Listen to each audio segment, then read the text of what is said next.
Right, hey everybody, Dave Simmet. You all know me at this point. We've talked quite a bit.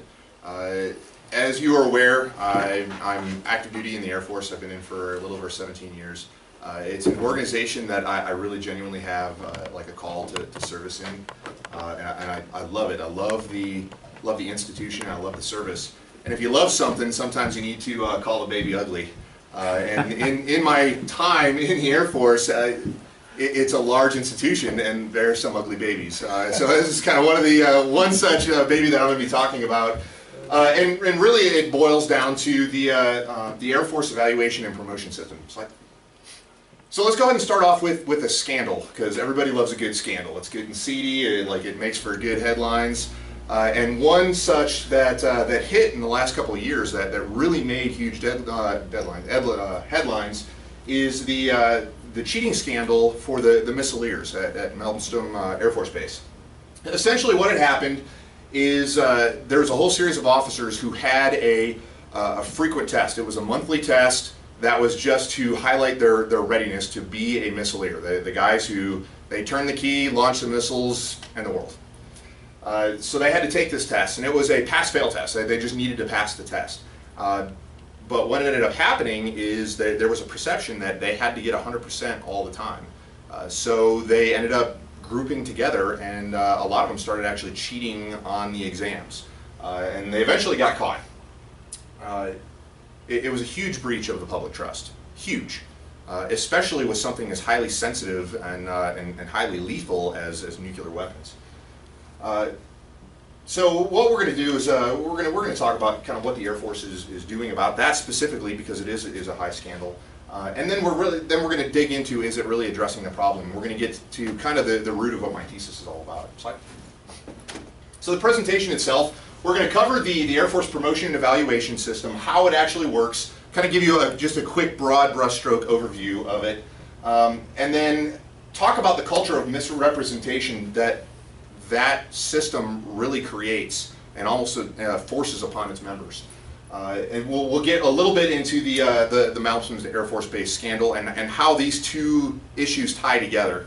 And then we'll talk about a theory called normalized deviance that we'll get into that was kind of at the core of this particular scandal and several other ones across the Air Force. We're also going to look at the solutions that the Air Force came up with. Were they adequate? Did they actually address the problems? What are some of the roadblocks to doing it properly? Talk about the concept of the tragedy of the commons, and I'll explain that here in a minute. And then potential reform options in the future that the Air Force leadership can look at. And this is something that could be a model for other organizations to institute as well. So.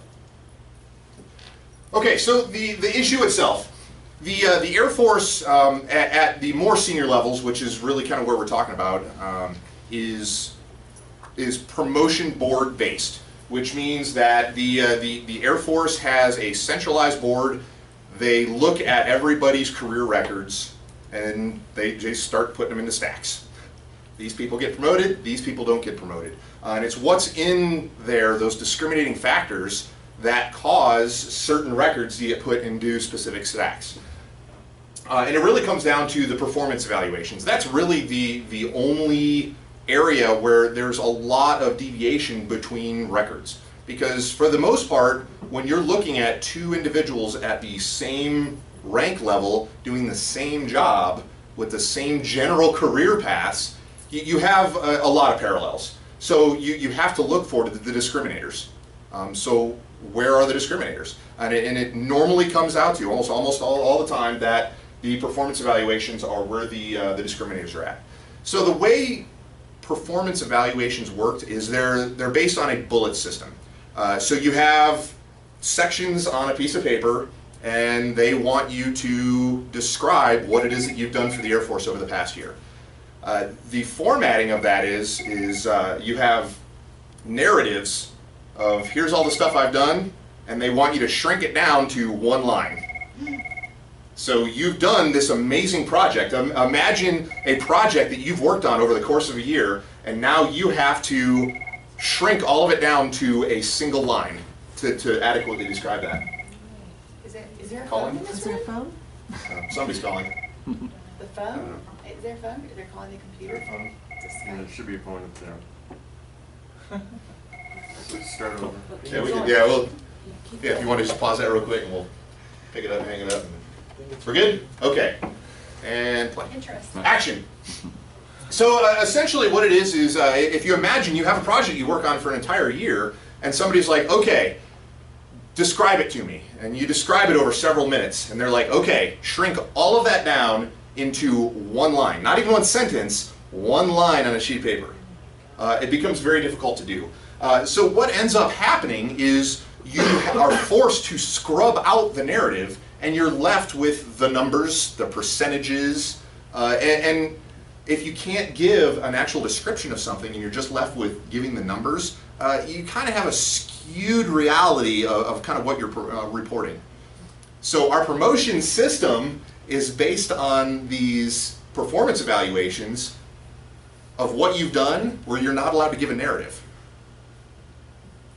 So in this system, you have a real probability of having to kind of skew your numbers a little bit, and sometimes inadvertently misrepresenting what it is that you did or your role in it. So slide. So here's a quick scenario to highlight what we're talking about. And I'll just kind of read this off to you.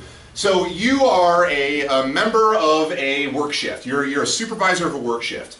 And your job is you have an aircraft. We'll call it just a bomber, generic bomber. Your job is to fix this bomber, which has some level of damage on it. And it took several 8-hour shifts to actually fix this bomber. Now what you ended up doing, because you had to get this bomber operational, is the bosses said, you know what, we're going to do lots of 8-hour shifts to get this thing going. So this is going to be a 24-hour operation because we need this thing operational immediately. So you ended up getting it done in a total of 3 days. So you can kind of start doing the math of, you have 3 shifts, 3 8-hour shifts over 3 days. Yeah, it really is 9 shifts that got worked on. So you have this $50 million aircraft's technical manual states that you have approximately 72 hours, which in 8-hour shifts, if you're just going to do one 8-hour shift a day, is 9 days. Now if you turn that into 24-hour operations, you've compressed it down to 3 days. But it's still 72 hours. Slide. So here's what bullets often look like with a scenario like that.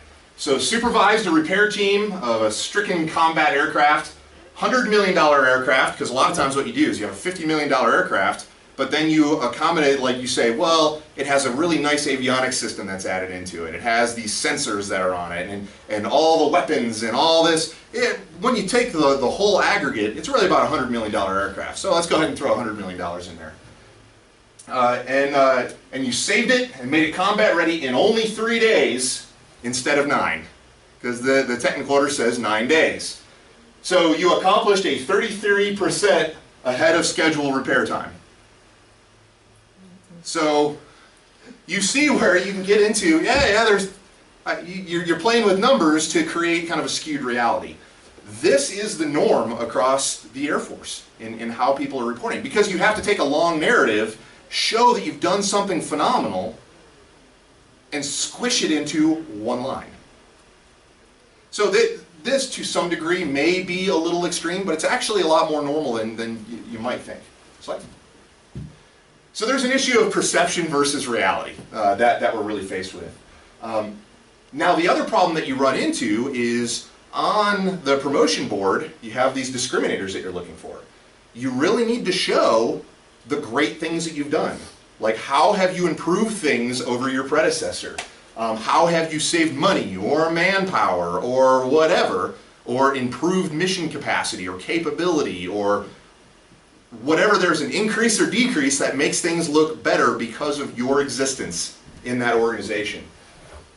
So what has to happen is eventually that becomes your entire report, is how you've saved things, or you've generated things, or you've increased things, usually over your predecessor or what other people have done.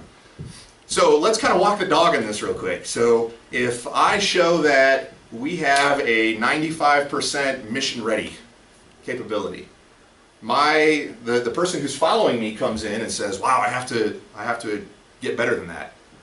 So they work and they get the numbers to say now it's a 98%. And now the next guy coming along says, now I have 100% mission capacity. We're now perfect on paper. So what does the next guy do? You have to improve perfection. So it comes down to what now happened at Malmstrom Air Force Base. So really what we're talking about is I've discussed a core issue. What happens is if you have a core rot in a large institution that's systematic, you're going to have little blossomings of issues that bubble up to the surface, and they usually come out as scandals. So in November 2013, the Air Force disclosed that there was cheating. The number of officers who were involved were quite sizable, almost 100 out of 500. So 1/5 of the entire force was involved. Slide.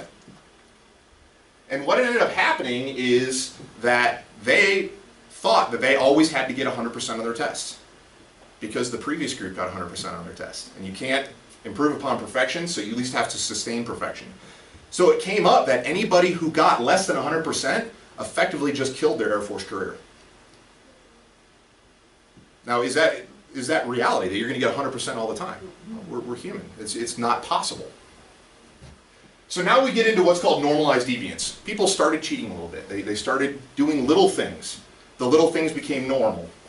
And then over time, now you had everybody doing lots of little things that, as an aggregate, is large. It's a big deal. I kind of look at it like when you boil a frog. Put the frog in cool water and you slowly heat it up and slowly heat it up, and it doesn't really notice the difference. Next thing you know, it's boiling to death. And it never quite realized that little things were happening along the way. So Air Force said, well, you know what, we're going to fix this. We're going to fire the commanders. We're going to redo the test. We're going to do lots of incentivized programs. We're going to, reprimand some folks. Does that have anything to do with the core problem at all? Oh, it makes for good headlines, but it's not really solving the problem. So the real fix needs to be, you have to address the actual system or the service member. The service member either everybody needs to start doing the right thing, or the system needs to change to allow everybody to do the right thing. So, of course, the service members blame the Air Force leadership blame the service members, and nobody's been fixing anything at the root problem. And now we get into tragedy of the commons. And to kind of boil it down, the tragedy of the commons is everybody knows that there's a big problem, but an individual fixing it is going to cause themselves some level of harm. So are they going to fix it? Probably not. They're not going to harm themselves for the greater good. Okay? So that's tragedy of the commons. So you have the mass of the force knows that there's something that has to be done, but they're not going to sacrifice their own lives and their own careers in order to fix it. So that tells us that the system has to be the one to actually change this.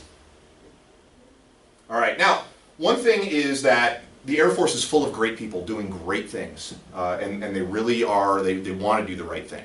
But there's this system that forces them to be complicit in effectively lying. This is not a new problem. They've tried reforms in the past, Air Force-wide, but they've never really addressed the actual root problem.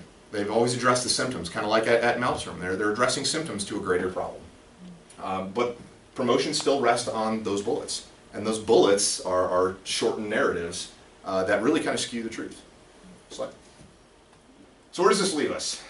Really what we have to do is we have to examine best practices, what works out in industry, and that's something that I'm actually accumulating right now, is what are some of the best practices that are out there. Looking at sister services, the other military services, what is the private sector doing? Large corporations, how are they doing evaluations? How are they capturing what they're doing? Finding new ways to capture that narrative, and that's something that I'm also kind of looking at. How do you capture this narrative in a way that's meaningful and can be applied across the system? And then promotion boards need to focus on consistent performance based on standards. A standard can't be perfection. That's not a standard. It's an unrealistic standard. And then the last thing is that you have to have faith. There are good people out there that are genuinely going to work this. There's a lot of mission focus. We are not really breaking the public's trust. There are some real issues out there, but we are trying to do the right thing. What we need to do is, as leaders, recognize that, there are people who are trying to do the right thing. We need to create a system that allows them to keep doing the right thing, and we're not making something worse. So very quickly, we covered an overview of the promotion evaluation system, generally how it works, the misrepresentations that are based on that system, and what people feel that they have to do in order to promote. Talked about the scandal out there and a little bit of that normalized deviance. What the Air Force has been doing, what are some of the possible solutions, some of the roadblocks, and then some potential reform avenues at this point. All right, so the Air Force is all about integrity first, service before self, and excellence in all we do. We've deviated from that in some areas. It's time to kind of reset the rudder a little bit, and this is a start. So that is my presentation. Questions?